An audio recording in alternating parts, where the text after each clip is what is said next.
হ্যাঁ আমি তোমাকে জানাচ্ছি।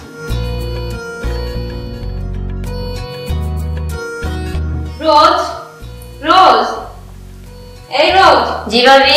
কোথায় তুমি? এদিকে আসো তো। জি ভাবি আসছি।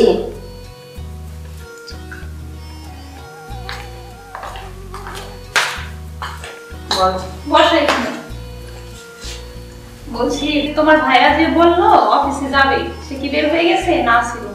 হ্যাঁ ভাইয়া তো কখনই বের হয়ে গেছে। ও আচ্ছা, তো তুমি কলেজে যাবে না? আজকে যাবো না।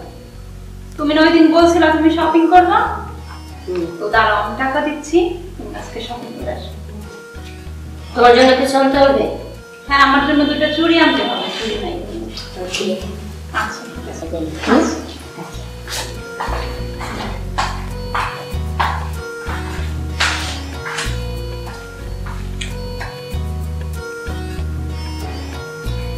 হ্যালো, হ্যাঁ কোথায় তুমি? হ্যাঁ চলে এসো। আচ্ছা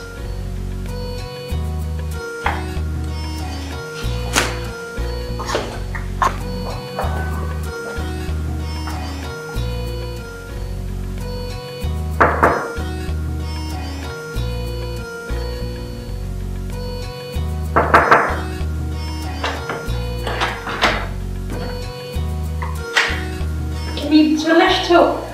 কেউ দেখেনি তো?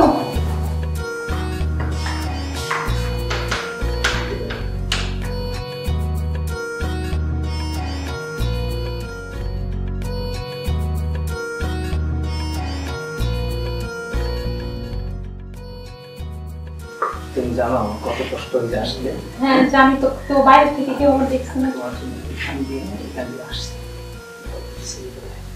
তোমার বাসায় না। হ্যাঁ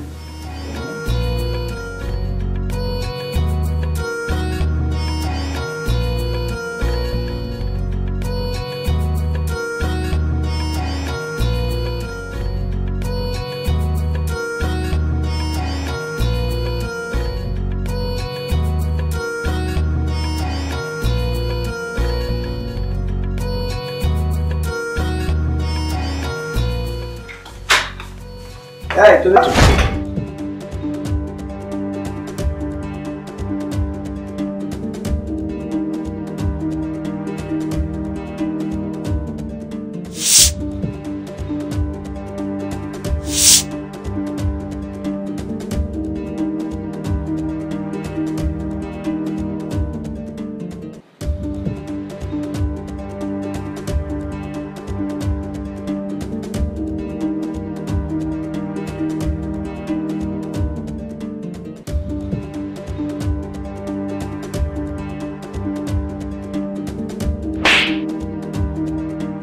ইমান, তোর মনে এই ছিল আমি তোরে এত বিশ্বাস করি, তোরে আমি কি অভাব দিয়েছি তোর জীবনে বল?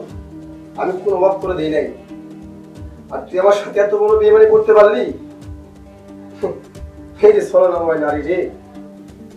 দেখো আমাকে মাফ করে দাও, আমার ভুল হয়ে গেছে, এমনটা আর হবে না। সব ভুলকে ক্ষমা করা যায়, যে ভুলের মাপ হয় না। ছাড়। এই কি কথা?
ভাবি কি করতেছো তোমরা? ভাইয়া না এটা? কি ভাবি? ভাবি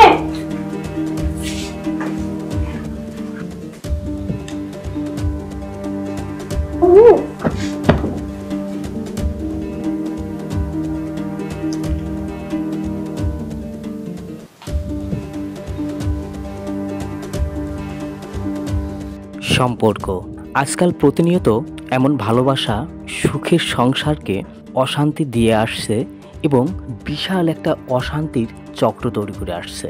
একজনের সংসার করে অন্যজনের প্রেমে হাবুডুবু খেয়ে এক হাতে দুটি সংসার নষ্ট কখনোই করবেন না এবং কি আপনার জীবনে সুখ ফিরিয়ে আনতে কখনোই তা পারবেন না। আমি জানি এই পরকীয়ার উত্তর আপনারা কেউ দিতে পারবেন না। আসুন বেরিয়ে আসি এই পরকীয়া নামক অবৈধ সম্পর্কের বেড়াজাল থেকে। আর হ্যাঁ, সংসার আপনার ভালো লাগছে না, যার সাথে আছেন সে আপনার রুচি মতো না, এটা হওয়াটাই স্বাভাবিক। তবে আপনার করণীয় হচ্ছে তার লাইফ থেকে সরে আসা, আর তারপরই খুঁজে নেওয়া হচ্ছে আপনার প্রিয় মানুষ। এতে আপনিও সুখী হবেন, যাকে ছেড়ে আসবেন সেও সুখী হবে। সম্পর্কের মূল্যায়ন করতে শিখুন। এই অবৈধ সম্পর্কের নামে আপনার জীবনকে অন্ধকারে ফেলে দেবেন না। কবি সোহেল রানা দীপু।